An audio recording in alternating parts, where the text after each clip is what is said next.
a pleasant good evening to the radio talk show host every afternoon on the street 919 FM. Good evening to you, Heavy.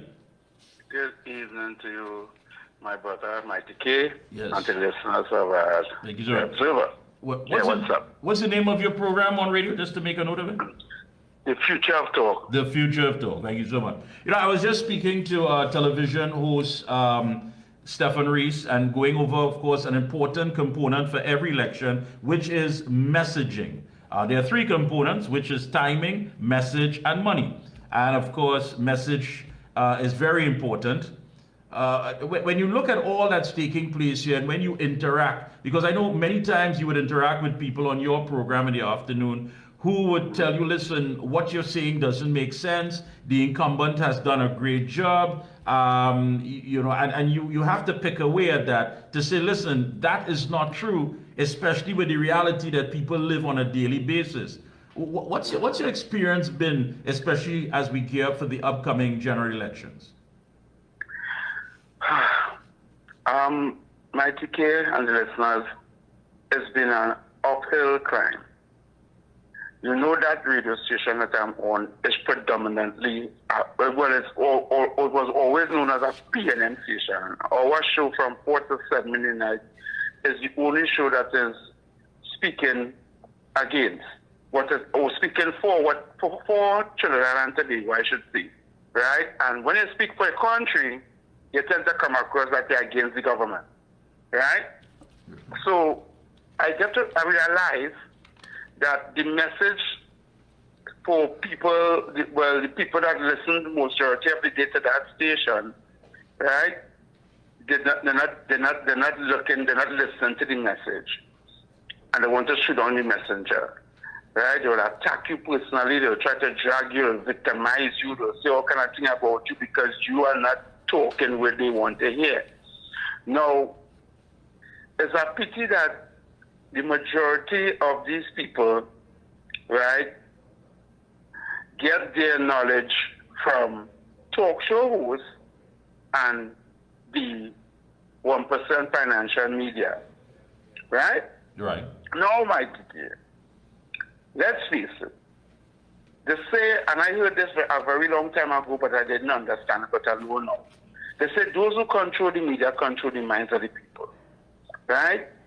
And if you have the information that you are getting on a day-to-day basis skewed and propagated to sway your mind into a direction for you to think that this is what it is. So they spread a propaganda, they spread a rumor, and they spread the narrative, and you are bombarded with that, right? The noise.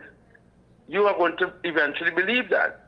Right. Now, besides you, me, our show, Stephen Reese, Robert Amara, and the SAEC, and the Gong Report, who else is speaking, right, pro-country and against the government? We have over 36 radio stations, over 10 TV stations, right, and how much newspapers that we have in this country, but only those 5 platforms speaking pro-country and against what the government is doing to us as a people. That, to me, right, is a travesty where the information and the message is concerned. I just say, if it have 10,000 people listen to my show in the afternoon, right, another 10,000 listen to your show, another 20,000 listen to the Gong Report, and about 5,000 listen to Robert Amar, that's still not enough, right? So what we selling, they're not buying. So when you talk to people on an everyday basis and they try to explain to them what they were told, they hear the same thing over and over. Kamala people told the money. Kamala, money to run the country. Oh, live sport, this, that, all the noise. They can give you everything, what is wrong about the UNC. But when it adds them, so you're not seeing what is going on in the country right now, right?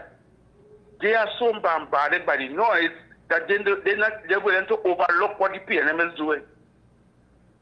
They are willing to make excuses and blame the people and say it's the people's fault why they don't want this and they don't want that and that. It's the young people's fault, they don't want to work and they're lazy and all these things. They're not understanding that what you are trying to tell them right, is the right thing. Even if they live in it, even if they go to the supermarkets and see the prices high, even if they go to the gas station and realize they pay more for gas, even if they see all the murders and the crime in the country, the bad roads, the improper health care, the bad education, they are not buying into the message that we are selling. All right, but let me ask you this. Let me ask you this, Hetty. There's always going to be that group that is always committed for whatever reason. It could be tribal. It could be the fact that they simply, they believe that they're obligated to it because mommy was this and daddy was this. But right. what about those that you would have to tell? Listen, what you're saying doesn't add up because here are the facts, and you start to break down the facts for them. Do you think they grasp that, or they simply, say, listen, all right, thanks, but still, I just cannot face that, even if it's the reality that they are living? Okay, I want to explain you something. When I spoke just now, I wasn't speaking about the people who are diehard and want to be, supporters for life for the PNM or the government. I'm actually speaking to the people who I believe I can talk to, because it makes no sense talking to a sycophant. They are stuck in the ways. I'm talking about people who will believe that, they're right-thinking citizens and they understand. Their narrative is, right, yes, I understand I'm going through all of this, but what they are offering, what the next side is offering, what Kamala the US is offering. And the minute they ask that question, right, I realize they have bought into the propagated narrative.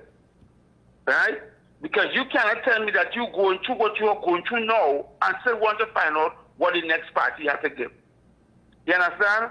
Or the next thing they just say, well, I'm not voting because regardless of what put it, I still have to go there and for it, I still have to live, you understand? Politics, I don't like politics thing. And I get to understand that we as a people in this country is not politically educated. And that was deliberately done to us. Right? A good friend of mine told me, if voting was as hard as you go and get your driver's license, you may have to go and take the exam and all these things and do a driving test, a lot of people, the PNM would have never been in office. They made voting so easy that all you could have to do, they bring in a vehicle to pick you up if you don't have transport, they carry you, and all you have to do is that they put the thumbprint or stamp an X by a sign. Right? If you had also go through that voting process, like if you had to go and sign up for your ID card, your driver's license, to go and get immunization card, anything else in this country, your passport, wherever you had to do and pull out forms and all that kind of thing, it would have never been power because, right, it's too much of things they have to do and too much of reading and understanding. And he said to me, if there was a qualification thing, and had these 3 CIT passes to go and vote, right, the PNM would have never been in office. So they make it in such a way that we are not politically educated, right? All they need to do is get these people to say, okay, play with the emotions and say, then people don't like you over there, and they will vote for that. They'll vote for a nice song, they'll vote for a red jersey, they'll vote for a roti and a red solo or $100 a popular jersey. And this is how simple it is, right? But besides that, I want to come back to the messaging. Yeah. The messaging is social media, and I believe this is the only platform that we could get the people, the majority of the people, right, to understand and listen to what we are saying. Because quite frankly, we know the majority of the people are fed up. We know that. We know they're fed up, they're frustrated, they're going through it. We've seen it every day, we listen to it, we hear it on the radio, we see on the social media, we see all these, the WhatsApp protesting, TNT protesting, the poultry workers and them protesting, we've seen a custom protesting, the port workers protesting. Everybody have the police services grant, everybody have an axe to grind. Right? My problem is they are all not coming together as a unit and uniting to come out as one force, and then we say, all right, come out one day and protest and say, well, we're going to shut down the country for one day so that we can get results. Right? Right. But we need social media, right? Because the tables have turned when it comes to media. And I'm going to explain you this. Right? Every single person, or not every single person, but the majority have a cell phone, right? And everybody at one point in time during the course of the day will be on social media at least 5 times a day. All right. Right? And if they go on social media, they scroll into the apps, TikTok, Facebook, WhatsApp, if the message is sent there, like a recurring decimal, every hour, every 2 hours, let people see, let people hear, then we will get rid of the noise that they are hearing from the 1% media. We need to have more social media activists. All right. So I think what you're saying is that we need to circumvent this whole mainstream and create an outlet that the people can get it directly and, of course, unfiltered. Am I correct with that? Correct. All right. Correct. No. At this point in time, as we are heading to this general election, let's talk about the content. I just want to look at the content. Now, this is something people are living on a daily basis. But do you still believe that they need to be confronted with it so they would have an idea that those who are saying, listen, vote for me, I'm going to come in and make things better, have an understanding of what they're going through? Yes, Mikee, I want to agree with you there. Yeah, because it's not just a matter that I understand that you're under siege with home invasions, but I want to understand that you have a fear every single day that somebody could jump through that window, kick down that door, and do the worst things to you. Do you think people need to understand that a comprehensive breakdown of what that fear is and understand that we know that fear and we understand it? Yes, people need that. They need to understand, right, that first thing they need to do, they need to get somebody to convince them that if you vote for me, right, then we will try to fix this fear that you have, right? And you have to reassure people. Now, before you could have just say anything to people and they would have believed. But now, when it comes to people, there's something, especially young people, they have a phone in their hand where they can go and fact check everything. Right. Right? So long ago, you could have come on a platform and said, so, and I go do this, and I go do that, and I go do this, and don't worry, I go do this. Now, they want it more in detail. How are you going to do it? You understand? What you're going to implement? Right? How soon? You understand? How much will it cost? You understand? We'll have to be paying more taxes for this. Right? So you have to find a strategic way to make the people feel confident and comfortable, and that fear of them wondering if somebody will come in the house or somebody, you have to reassure them that when they vote for you, you can fix these problems for them. Understood. Yeah.